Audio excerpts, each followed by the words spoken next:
মহামান্যের অনুমতি পেলে আদালতের কার্যক্রম শুরু করা যেতে পারে। অনুমতি দেওয়া হলো। মহামান্য আদালতের কাছে আমি বলতে চাই,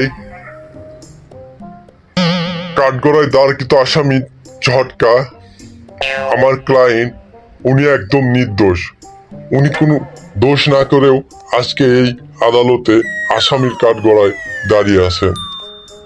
মহামান্য আদালতের মাধ্যমে আমি আমার প্রতিপক্ষ বন্ধুর মনে করে দিতে চাই যে অপরাধী না হলে সে কখনোই অপরাধীর কাঠগড়ায় দাঁড়কৃত অবস্থায় থাকতো না। মহামান্য আদালত, আমার ক্লায়েন্ট একজন অল্প বয়স্ক মানুষ। সে হয়তোবা ভুলবশত করিম চাচার একটি মুরগি জবাই করে পিকনিক করেছে বন্ধুদের সাথে করে, কিন্তু করিম চাচা কেন তাকে একা দোষী সাব্যস্ত করলো এবং কেস করলো তার নামে?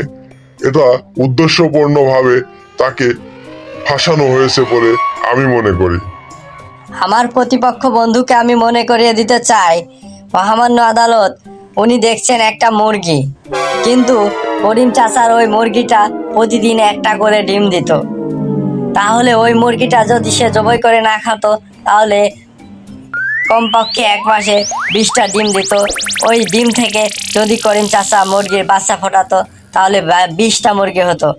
এখন প্রতিদিন 20টা মুরগি একটা করে ডিম দিলে 20টা ডিম হতো। তাহলে আবার ওই 20টা ডিম যদি 1 মাস দিত, তাহলে কমপক্ষে 600 বা 800 ডিম হতো। সেই ডিম থেকে যদি করিম চাচা বাচ্চা উঠাতো, তাহলে এভাবে যদি হিসাব করি, আমি আমার প্রতিপক্ষের আসামি পক্ষে দাঁড়কৃত ওই ঝটকা কোটি কোটি মুরগি জবাই করে খেয়ে পিকনিক করেছে। এটা কি তার অপরাধ বলে আমার প্রতিপক্ষ বন্ধুর মনে হচ্ছে না? ওকে, রাইট। মহামান্য আদালত, আমি মেনে নিচ্ছি যে আমার ক্লায়েন্ট একটি ভুল করেছে। তার বয়সের দিকে তাকিয়ে মহামান্য আদালত সুবিবেচনায় নেবেন বলে আমি মনে করি। তবে আমি আমার প্রতিপক্ষ বন্ধুকে বলতে চাচ্ছি যে মহামান্য আদালতের মাধ্যমে যদি আপনার ওই করিম চাচার মুরগিটা শিয়াল বা গাড়াতে খেয়ে নিত, তাহলে কি উনি প্রতিদিন একটা করে ডিম পেত? মহামান্য আদালত, আমার ক্লায়েন্ট ঝটকা ভাই, উনি এলাকার একজন খুবই ভালো ভদ্র নম্র ছেলে। ওনার বিরুদ্ধে এলাকায় এমন কোনো রিপোর্ট মনে হয় নাই যে উনি করেছে। আমার মনে হয় বন্ধু বান্ধবের উস্কানিত করে তাদের সাথে উনি ছিলেন। আমার মনে হয় না যেন উনি করেছেন। এ বিষয়ে আমার ক্লায়েন্টকে আমার প্রতিপক্ষের বন্ধু জিজ্ঞেস করে দেখতে পারেন। আচ্ছা মিস্টার ঝটকা, সত্যি সত্যি আপনি কি মুরগিটা জবাই করে খেয়েছেন নাকি বিক্রি করে অন্য কিছু খেয়েছেন? মহামান্য আদালত, আমি বলতে চাই আমি মুরগি খাইনি, আমি খেয়েছি মুরগির মাংস। কারণ আমার বন্ধুরা পিকনিকে ওই মুরগির মাংস রান্না করেছিল, আমাকে যেতে বলেছিল, তাই আমি গিয়ে 1 টুকরো অথবা 2 টুকরো মাংস খেয়েছিলাম। আমি জানতাম না যে এই মাংস আমার গলায় বিঁধে যাবে, যার কারণে আমি খেয়ে ফেলেছি। এখন আপনার এই আদালতে আমাকে আসামির কাঠগড়ায় দাঁড়াতে হয়েছে এই মুরগির মাংস খাওয়ার কারণে। তাছাড়াও আমি বলতে চাচ্ছি, অপর পক্ষের কাঠগড়ায় দাঁড়িয়ে থাকা করিম চাচার একটি নাতি আছে যে আমাকে খুব পছন্দ করে। এর আগেও আমাকে সে তার ঘরে অনেকবার ডেকেছে, কিন্তু আমি যাইনি। আমার মনে হয় সেই প্ররোচনায় ওনারা আমাকে ফাঁসিয়ে দিয়েছে। দেখেন মহামান্য আদালত, একটা নিষ্পাপ ছেলেকে এভাবে দোষী সাব্যস্ত করা মনে হয় ঠিক না।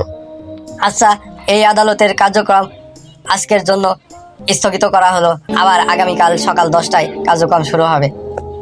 মহামান্য আদালত, আজকে আপনার সামনে আরো কিছু চমক হাজির হবে। মহামান্য আদালতের অনুমতি পেলে আমি একজন সাক্ষীকে কাঠগড়ায় হাজির করাতে চাই। অনুমতি দেওয়া হলো। চাচা বলুন, যাহা বলিব সত্য বলিব, সত্য বলিয়া মিথ্যা বলিব না। যাহা বলিব মিথ্যা বলিব, মিথ্যা বলিয়া সত্য বলিব না। আচ্ছা চাচা, দেখুন তো আপনি ওই যে আসামির কাঠগড়ায় দাঁড়িয়ে ঝটকা নিষ্পাপ একটা ফুলের মতো ছেলে, ওই ছেলেটাকে আপনি চেনেন কিনা?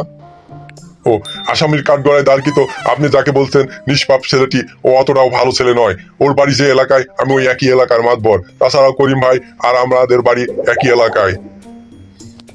ও ওই ছেলের কারণে এলাকার একটা মুরগি, ছাগল, হাঁস, গরু, এমনকি ভালো কুকুরও সে বাঁচে না। সে ধরতে পারলে সবকিছু ধরে জবাই করে খেয়ে ফেলে বন্ধু বান্ধব নিয়ে, আর গরম দেখায় দলের নেতাদের।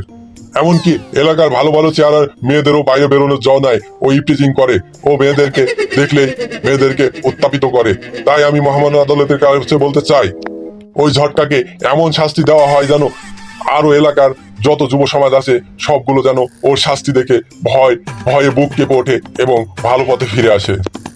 দেখুন দেখুন মহামান্য আদালত, যে নিষ্পাপ আমার প্রতিপক্ষ বন্ধু যাকে নিষ্পাপ বলেছিল, ফুলের মতো পবিত্র তার চরিত্র নাকি গরুর গোবরের মতো গন্ধ তার চরিত্র। দেখুন মহামান্য আদালতের কাছে আমি এই আসামের এমন শাস্তির দাবি করছি যেন এলাকার যুব সমাজ সেই শাস্তি দেখে ভয় বুক কেঁপে ওঠে এবং এই ধরনের অপরাধ করার আগে যেন তারা আরো একবার এই ঝটকার কথা ভেবে নেয়।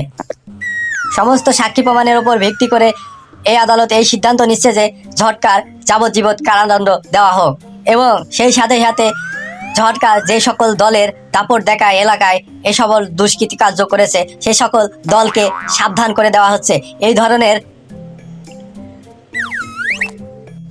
ধরনের কোনো কর্মীকে দলে আশ্রয় দিলে সেই দলের লাইসেন্স বাতিল করা হবে এবং এলাকার যুব সমাজকেও আরো একবার সচেতন করে দেওয়া হচ্ছে যে তারা যেন কারো মুরগি, ছাগল এবং কোনো মেয়েকে উত্তপ্ত না করে। এই আদালতের কার্যক্রম এখানে সমাপ্তি করা হলো।